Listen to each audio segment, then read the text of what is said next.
welcome to the Marley Bird YouTube channel, brought to you by Red Heart Yarns. In this video, I will teach you how to make the Chasing Rainbows baby blanket. This has been a popular request by many of you who are subscribers of the Marley Bird YouTube channel, and it is time that I finally get around to teaching you how to make this really great blanket.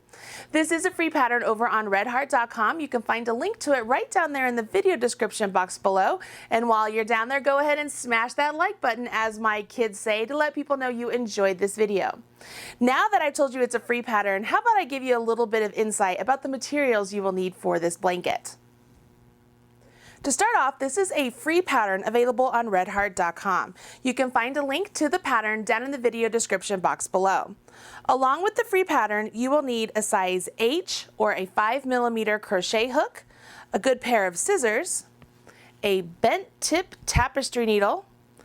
I like to have a couple stitch markers on hand too, just so that I can make sure my edges are nice and clean. And last but not least, you will need to gather the yarn that you are going to use for this project. Now, for the Chasing Rainbows blanket, I actually used 1 ball each of gumdrop in all of the colors, and then 2 balls of the Red Heart with Love.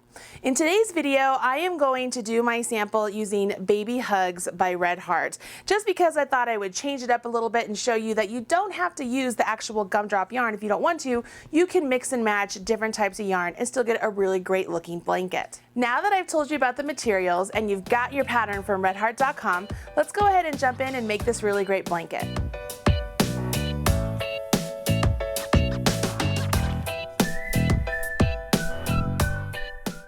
Are you ready to make this really awesome blanket?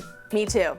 The first thing I want you to do is grab your color A, and you are going to either chain 130 as it's written in the pattern, or if you want to change up the pattern, the multiple you need to know is you need to chain 6 plus 4 chains. So for a chain, you start off with a slip knot on your hook, and you go ahead and you take your hook, wrap it around your yarn, and pull that yarn through your slip knot. That's 1 chain. Wrap your hook around your yarn, pull it through the stitch, that's 2. You continue on working in this method, and remember, you never ever count the loop that's on your hook as the chain. I'm going to go ahead and work 3 multiples of 6 plus 4. 22. I now have my multiple of 6 plus 4. As I said, I'm doing a simple little swatch here, so I'm not going to do the full 130, but if you're making the blanket, that's how many you'd want to change. Now I will place 2 double crochets in the 4th chain from hook. So I do not count my loop on my hook. I will count 1, 2, 3, 4. So in my 4th chain, I'm going to place 2 double crochets. I've yarned over my hook. I go into the stitch, yarn over, pull up a loop, yarn over, draw through 2, yarn over, draw through 2. Yarn over my hook, go into the same stitch, the same chain, yarn over, pull up a loop, yarn over, draw through 2, yarn over, draw through 2. So I've placed 2 doubles into the 4th chain from hook. This initial skipped 3 chains counts as a stitch, and that's where my stitch marker is going to come in handy. I will go ahead and place my stitch marker in the top of that 3rd chain, and that's just going to signify that that's the end of that row. Now that I've done my 2 double crochets, I can carry on in the pattern. I skip 2 chains, and then I will single crochet in the next chain. So skip, skip, work a single crochet into the next chain. And then you'll see that in the instructions it has a star. And so this is going to signify our repeat. This is where you will repeat this across the entire row. So we will skip 2 chains again, and we will do 5 double crochets in the next chain. So skip, skip, work 5 double crochets, all into that same chain. I'm going to do these double crochets a little bit faster because I've already taken the time to show you how to do a double crochet. If you want instructions for a slower version of how to do a double crochet, go ahead and click on that little eye icon up there at the top of the screen, and you can be directed to the Beginner Basics Crochet videos right here on the Marley Bird YouTube channel. 1, 2, 3, 4, 5. So I have 5 stitches all into that one chain. I will now skip 2 chains. You want to make sure that you kind of scooch those stitches over a little so that way you can see that chain so you don't accidentally forget about that one and then get off track. So there's 2 chains that I'm skipping, and I'll single crochet in the next chain. Now I go back to the star, and this is where I do my repeat. I will skip 2 chains and work 5 double crochets in the next chain.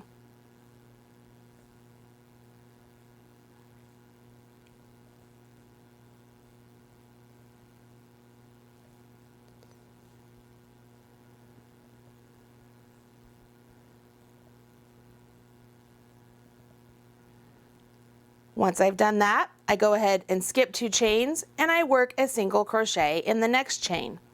You continue doing that until you get to the last 3 stitches of the row. When you reach the last 3 stitches, you will skip the next 2 chains and you will place 3 double crochets in the very last chain. What you will notice here is this is going to give us a symmetrical look from the way we started this row. Remember that I told you the initial skipped 3 chains counted as a double crochet. So here we ended with 1, 2, 3 doubles, and we began technically with 3 doubles also because our skipped 3 counts as a double and we had 2 more doubles over there. Once I have finished that at the end of this row, I would go ahead and fasten off my work. So I yarn over, pull through, so I'm actually making a chain stitch. I will cut my yarn and make sure you leave 4 to 6 inches because you will have to weave these in and they have to be woven in really nice. Otherwise they're going to sprout out all over your blanket the first time you wash it. Once you cut your yarn, go ahead and pull that loop all the way through, and that fastens off your row. You've completed row 1. Now that we've finished row 1, we're ready to move on to row 2, and we will change colors. And this color is going to be your main color throughout the blanket. As we take a look at the blanket here, our main color is the white. So it's the color that really segregates or delineates all of the other colors, and it gives you this really cool trellis look. So this will be what's called your color B in the pattern. And so make sure that it's a color that will actually really stand out as opposed to the other colors of your blanket. I am going to go ahead and use white for this, and we start off with the wrong side facing. So this is where we finished. I will go ahead and turn my work so I have the wrong side facing me. And it says that you will join B with a single crochet in the first double crochet. So we will join with a standing single crochet. It's really easy. I'm going to show you how to do this. You place a slip knot directly onto your hook, pick up your work as you normally would, and go into the stitch. Now you will just yarn over your hook, pull up a loop, and make sure you hold your loops that are on your hook nice and taut. And then you will yarn over your hook and just draw through both of the loops. We have now just joined with a standing single crochet. Once we've done that, we will chain 1, skip the next 2 double crochets, skip the next single crochet, and we will double crochet in this space right here on the other side of the single crochet. So it's not into an actual stitch, it's literally into that space. Okay, you ready? So we are going to yarn over our hook, go into this space, yarn over, pull up a loop, yarn over, draw through 2, yarn over, draw through 2. Now you continue on chaining 2, and we will come back and working in front of the single crochet over here to the right side, we will do a double crochet over here into this space. So we are doing a double crochet on either side of that single. Pretty easy to do, we'll just simply go like that. What we've done is we have crossed over our stitches, and so it gives a really cool effect to this really awesome stitch. Once we've completed the crossed over double crochet, you will chain 1, skip 2 double crochets, and place a single into the third. Let's break this down even easier.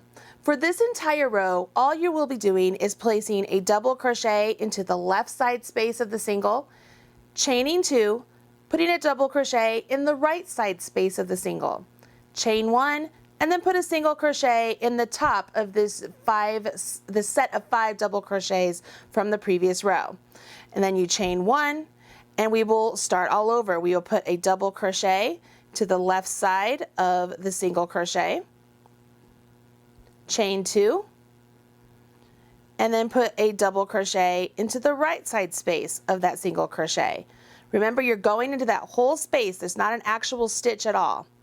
Chain 1, skip 2, put a single in the top. We'll do that once again. Chain 1, put a double crochet into the left side space of the single, chain 2, put a double crochet in the right side space of the single. You repeat this all the way to the end of the row. At the end of the row, you finish off with a chain 1 and place a single crochet in the last double crochet of the row, which happens to be the one that we marked over here. So I just go into the stitch, yarn over, pull up, and I complete my single crochet. Now you'll notice I did not mark my single crochet over here on this end, and the reason I didn't mark it is because I can obviously see where that stitch begins, because it's not just some chain stitches. But if you want to put a marker there, you absolutely could put a marker there to signify that that's the end of your row. Now that we've reached the end of the row, it's time to change colors again. So we will fasten off this color yet again. Yarn over, pull up a loop, snip your yarn, make sure you leave a nice long tail, and give it a tug, and you've completed that particular row. You're on your way. Now that we've finished row 2, we move on to row 3, and we move on to our next color.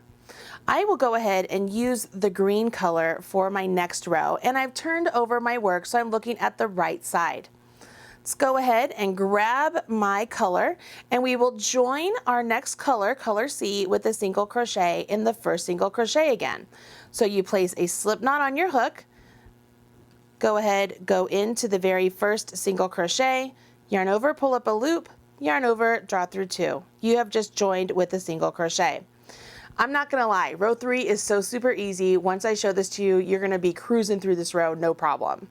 Once you've joined with the single crochet, you will go ahead and place 5 double crochets into this chain 2 space. So just like before, where we did 5 double crochets into one chain, we are actually doing 5 double crochets into one space, that chain 2 space. So we're just filling it up with these really great double crochets that create a really pretty trellis shell sort of look. So 1, 2, 3, 4, 5. Once you've completed that, it's time for the repeat. The repeat for this row is chain 1, and then skip all of this, come all the way over here to this chain 2 space, and do 5 double crochets into this chain 2 space.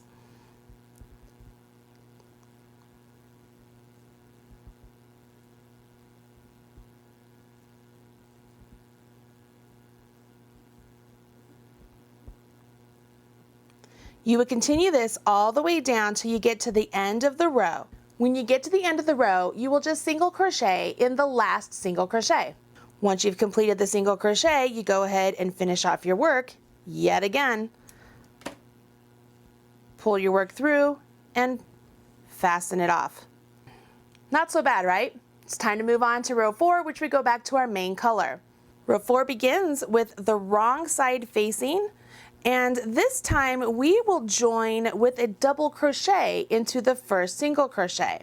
So just like we joined with the single crochet, we will put a slip knot on our hook, but this time we will yarn over our hook. If you use your finger to kind of hold that yarn over in place on your hook to give it some stability, it really helps out. Pick up your work and go ahead and insert your hook into that last single crochet, yarn over, pull up a loop, and then complete the double crochet with the loops on your hook. You've just joined with a standing double crochet. Once we've done that, we will double crochet into the same stitch. So yarn over your hook, go into the same stitch, yarn over, pull up a loop, yarn over, draw through 2, yarn over, draw through 2. You chain 1, you skip the next 2 double crochets, and you place a single crochet in the top of that chain 5 space. See how we're getting ready to start doing the repeat just like we did with the white in the previous row. Once we've done that, now we go ahead and we chain 1, and we will yarn over our hook, and we're coming all the way over here into this single crochet 2 rows below into this big space right there, and we will put a double crochet into that space to the left side of that single, chain 2, and then put a double crochet over here to the right side in the space of that single. Chain 1, skip 2 doubles, go into the third double crochet with your single, chain 1, and we do our repeat again. So we'll come all the way down here to the row below where the white was, go to the left side space of that single crochet and work a double, chain 2, come all the way over here to the right side space of that single crochet, work your double, and that's complete. Chain 1, skip 2 doubles, put a single crochet in the third, chain 1, and you finish off, so you repeat all of that to the end of the row, and you will finish off with a set of double crochets in the last single crochet here. So just like we began with 2 doubles, we want to end with 2 doubles. You guessed it, you finish off your work once again, and you've completed row 4. When you move on to row 5, it's very similar to what you did on row 1, with the exception of, instead of working into chains, you're working into stitches. I think you can complete row 5 without my help because you really should be on your way now at this point. But why don't we go ahead and set my little sample aside and let's take a look at one that I worked up actually using the yarn that I used in the pattern. This is actually the start of another blanket. Check this out.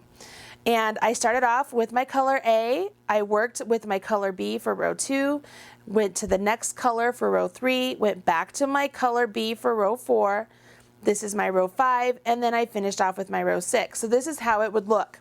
I went ahead and I wove in my ends here at the very edges, so that way you could see what it would look like when the ends are woven in really nice. But as I mentioned before, you will have to take your time to weave in your ends really neatly, and that's why I want you to make sure you have nice long tails. And it takes a lot of time, but it's worth it in the end. Okay, so this is what it's going to look like, really super duper pretty.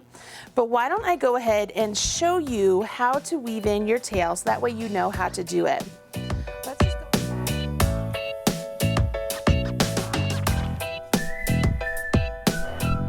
Let's just go ahead and grab the sample we have been using, and I'm going to grab the green colorway. I'm going to take my bent tip tapestry needle and I will go ahead and thread the yarn through the eye of the needle. Once I've done that, all I need to do now is sort of kind of go back along the same colorway. And what's awesome is as you get to where the white is worked around, for me, or the main color, let's say it that way, where the main color is worked around the stitches of the color you're weaving in, you can kind of take your yarn and weave underneath that color. So you can see here, I'm just going up across these stitches this way so I can get back over here to where the white is. And I'm going to pull this through. And I want to make sure I'm not pulling it too tight to where I'm altering or distorting the fabric. And once I've done that, I like to make sure I go in several directions. Once again, there's a lot of ends to weave in, and I want to make sure they're not going to pop out. So for me, I went across, I just went down, I'm coming back along this bottom edge. Okay, I really like where the stitches collect into one space like that because I can really weave my yarn through all of those loops. But as I come back, I'm going to skip over that first loop. Can you see I'm skipping over that first loop and coming back along that same path I just went into? I feel like it's good at hiding. And then I'm going to do that once again. I'm going to skip the first loop on this edge and come back. And if I was really concerned on this path back, pretend this is my yarn that's coming this direction. I could actually take my needle and weave it literally through the yarn so that it would catch. See, just kind of like that. But I'm not going to worry about it for this time. But if that's something that is concerning for you, you could do that, sort of like a Russian join. If you don't know what a Russian join is, I'll put a link in the video notes just below, in the video description below, so you can kind of see how that is worked. But for this, Because I went this direction, came down, went back, this way, I feel like that is nice and secure. So I would feel confident enough to go ahead and snip this yarn and finish that off. I feel like that is nice and securely woven in. And I would do the same thing with all of the different colors here, okay? So weaving in is a really important part of this blanket. Once you have finished the blanket, you're going to notice that you have a ton of ends to weave in.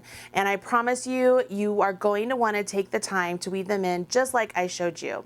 After you've woven in all the ends, it's time for the border. Now, because this stitch is a really complex stitch and I knew you were going to have a lot of ends to weave in and I didn't want you to have to count a specific number of stitches to add a border, I kept the border really simple with a really distinct flair to it just by working into the camel stitch. Now, this might be the first time you've ever worked into a camel stitch, so I want to make sure I show you how to do that. But to begin, why don't we talk about how you do half double crochets around your work as evenly as possible. Take a look. You can see down here I have taken the time and I've woven in at least one side of the little swatch we just did. And I went ahead and I changed colors for the first row of my border, just so that you could easily see the stitches as opposed to what we did on the sample swatch. Now, all you would do here, when you get to the end of your row and it's time for your border, you do not cut that very last row. You would continue on working your border in your main color. All you would do is chain one, and then it says to do a half double crochets as evenly spaced as possible around the blanket. What that really means is you need to find what works for you. How many half double crochets do you need to put in any particular stitch or any particular space so that the blanket doesn't ripple and ruffle? And it doesn't mean that each side has to have the exact number. They could be off. They could be 30, 50, 40, 35, whatever your numbers want to be. As long as the blanket lays flat and it looks nice, that's what's most important here, okay? So what I've done here is I chained one and then I just started putting half double crochets along the row. When you get to the end of your row, you want to put 3 half double crochets in the corner. So I have placed one already and I'm just going to go ahead and place 2 more half double crochets just right here in the corner. Now this corner, in order for it to continue to lay flat for the entire blanket, I will always put 3 half double crochets in that corner. As you carry on, you work down the side of your blanket. That's where it gets a little bit more tricky to evenly space out the half double crochets. But for me, I just kind of find a rhythm and I'm just like, okay, if I put 1 half double crochet in the end of that white row and maybe 1 at the end of this one, but when I get to where I have the double crochets here, maybe I put 2 half double crochets at the end and I just work around the entire post of the stitch. Now I'm to the corner and once again I would make sure that I do 3 half double crochets. Does that make sense? So I would do that all the way around. When you get to the end of the round here, you would join with the slip stitch to this first half double crochet, and you do not turn your work. You would continue on working into the camel stitch. And that's what I want to show you how to do now. I'm not going to continue around. I'm going to go ahead and, for the sake of time here on the video, let's go ahead. We will join another color so that way you can see where the camel stitch is actually getting worked into, okay? So we're going to pretend that this is the end of my row and I've joined with the slip stitch, okay? So there we go. I've joined with the slip stitch. We're ready to begin round 2. You ready? So we're at the end of round 1. We're getting round 2. We simply chain 2 and here's the camel stitch. Are you ready? Normally you work into the stitches right here with the V, right? I usually put my hook right there. What I want to do is if you kind of move those V's out of the way, you see that loop right there? It's like it's the 3rd loop behind those V stitches. It's sort of like the butt of the stitch. You will put your hook into that space and that's where you will work your half double crochets. So yarn over your hook, go into the camel stitch, yarn over, pull up a loop, yarn over, draw through 2. Let's do that again. Yarn over your hook, go into the next camel stitch, yarn over your hook, pull up a loop, yarn over, draw through 2. Let's do a couple more. I want you to see why I chose this particular stitch for this blanket. As many of you know, I'm a knitter and a crocheter, and I love the way stockinette stitch fabric looks. And without doing Tunisian stitch or slip stitch, it's sometimes hard to get that look in crochet. So for me, by doing the stitches in the camel stitch, can you see how that makes those V stitches that we normally work underneath pop towards the front of my fabric? And as I go around and go row for row, each time I do that, those V stitches on each subsequent rows pop to the front of the fabric. So I get a really cool knit stitch look. Isn't that neat? Let's take a look at that on the actual blanket so you can see it even more. Might be a little hard with the white here, but let's try this out. You can see as I went around and I worked the camel stitch, it makes that fabric flip to the front, and it gives a really cool knitted sort of stitch around the border. And I thought that that simple border looked really great with this really super intense stitch pattern with really vibrant, luscious, mouth-watering colors, and it just makes me happy. And there you have it. So now you have all the skills you need to make the Chasing Rainbows blanket. I hope you will run out, grab some yarn, and make this really fun blanket. It's the perfect blanket for the baby shower maybe you need to go to, or maybe the little girl or little boy in your life. It's just a fun stitch pattern to work, and it really keeps your interest going because of the color changes. You want to see how the colors really work from one to the next. It's a fun project. And now, for so many of you who have asked me to do a video for this, you're good to go. You have a video, and hopefully you've enjoyed it. Thank you so much for joining me here on the Marley Bird YouTube channel, and I hope you will hit subscribe so that you're up to date whenever there's a new video release. If you hit that little bell icon notification, you will get notified the minute I release a video. I'm Marley Bird, proud spokesperson for Red Heart Yarns, and this is the Chasing Rainbows blanket. Bye guys. Looking for more Marley Bird? Don't worry, I've got you covered. Click right down there and you will find more videos just like this teaching you how to knit or crochet, all brought to you by Red Heart Yarns. Go ahead, click away. Don't be shy. Don't forget to smash that like button.